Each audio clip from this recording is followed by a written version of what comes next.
As part of its latest action plan, the Coalition Government is commissioning a study into fuel security, including the feasibility of reopening the Marsden Point oil refinery. To explain why, I'm joined by Resources and Regional Development Minister Shane Jones.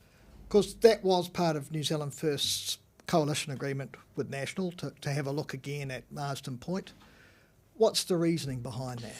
Yeah, kia ora. Well, deep in our DNA is a strong vein of support for people who believe that the Marsden Point refinery closure has deeply wounded our resilience. And during the course of the electioneering, we undertook an obligation, at the very least, to suss out how we could recover that loss in resilience through reopening Marsden Point refinery. I went there. I saw no evidence of concrete pipes being blocked, but obviously I saw a great deal of evidence that decommissioning work, well over 150, 60 million had taken place. I've got to say the CEO and the senior team there, they were very open.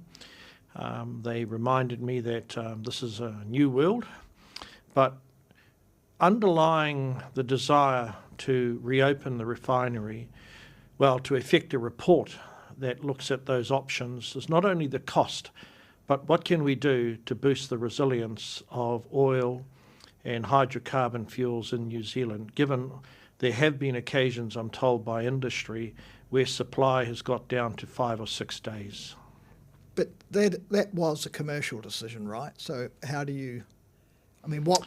Well, I think that it was a commercial decision made by people in the oil industry who need to start to curate better their social licence.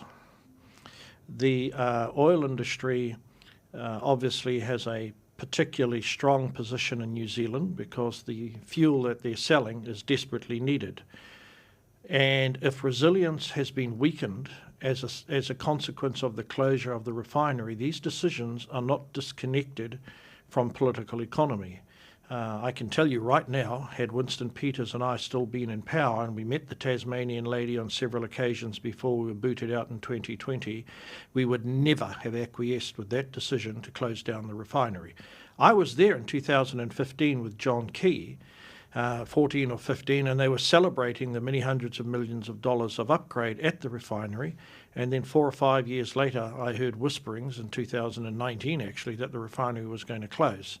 So the deeper issue for New Zealand First is, okay, are the oil companies actually storing enough fuel in New Zealand? Should that obligation fall upon them inevitably to be passed on to you and I as users, or should it be sheeted home to the Crown? If the New Zealanders want greater resilience, should the taxpayers meet the cost of it? I say absolutely not. But either way, isn't it? There's still a need to hold oil or refined petrol in reserve, isn't there? What difference does it make not having the refinery to that resilience? Well, at the moment, the refinery is replete with empty tanks, capable of holding inordinate amounts of fuel, but we're no longer processing fuel in New Zealand. And from my perspective, we're no longer storing enough fuel in New Zealand.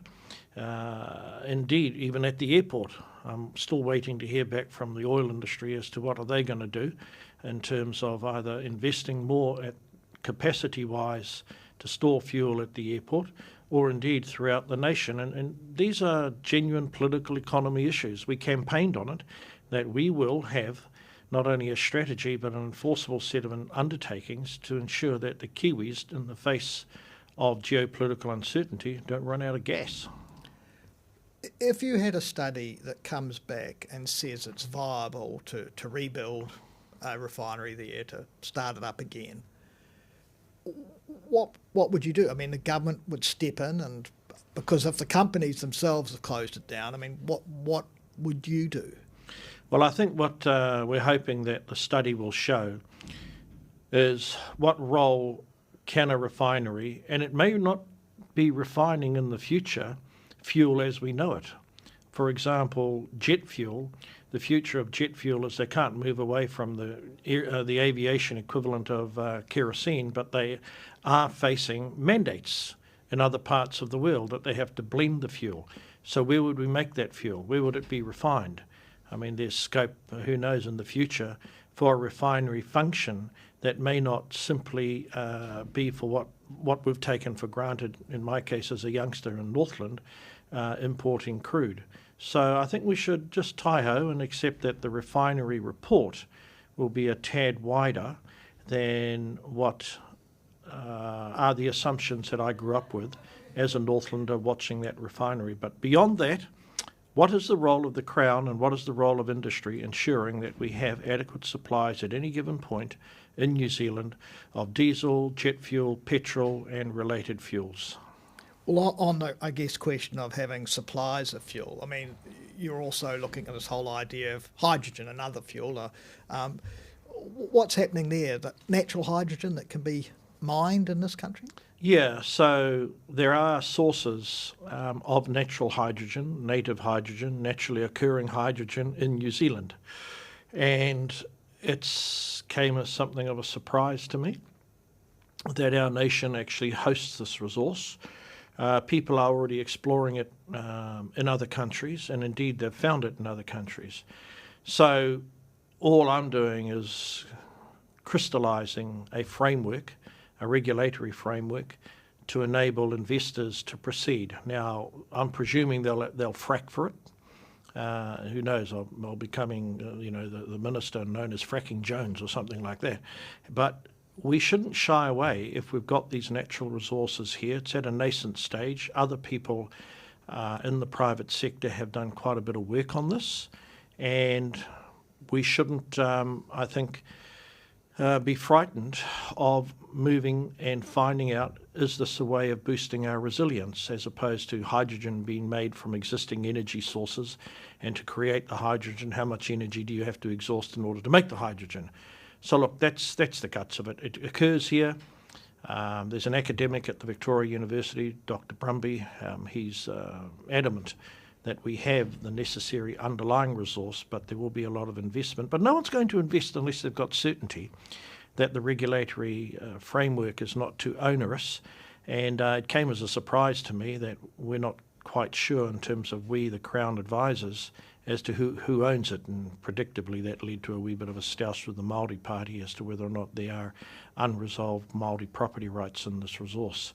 So you could imagine what my response to that was. I just don't think that any iwi or hapu should be overwhelming the need of the Crown to boost its resilience, so we are capable of relying upon our own sources of energy, and let's not argue about the ownership of that. So you'd legislate to make things clear so that likely investors would have a clear regulatory sort of framework. Yeah, the moment that the officials have completed the work, if you study our coalition agreement, we did make reference to this, I would take options to other ministers so that there was certainty, because it'll be many, many hundreds of millions of dollars. But in the event we were able to uncover a commercial and sustainable source of hydrogen, it would solve a lot of problems in New Zealand. As I said, it's at a nascent stage, and I'm in no mood to tolerate mischievous lawyers and a creeping Waitangi tribunal frustrating this ambition of mine. Now, another thing in your policy and in the coalition agreement and in the action plan, the latest action plan, was setting up this regional infrastructure fund. So that'll be set up by the end of June. Is that the? Yeah. So obviously, money will be set aside through the budget, and prior to the budget, we'll have a position in terms of the criteria of the fund. The Prime Minister is very keen that the fund address a number of challenges, not the least of which is hard infrastructure, and some of them could be flood resilience. And then the history of New Zealand First with these types of funds is that we need flexibility where enterprises, for example, want to have a private-public arrangement with the Crown. This is an opportunity where we can invest and make private-public propositions into reality. How does it differ from the former Provincial Growth Fund? Well, there is a small matter of the quantum, substantially less, and we'll stay with a similar framework, but this time round, obviously, climate resilience and economic productivity will be uppermost in the minds of the ministers. I've said to different regions, try and group their priorities together as opposed to someone parachuting an expert in from Wellington And look, it is $400 million a year, and for a lot of our rural communities, it's an inordinately large sum of money. But given that the banking economists just the other day identified we're going to need $1 trillion over the next 30 years, this is not a particularly large contribution. But for small councils, small communities, desperate to see an improvement in their infrastructure in the face of degradation associated with volatile weather, I think that the fund can make a significant difference in a strategic way in particular areas where the ebb and flow of economic life in metropolitan New Zealand often passes them by. Shane Jones, thank you for your time. Kia ora. For more content just like this and all the latest business and political news, head over to mbr.co.nz.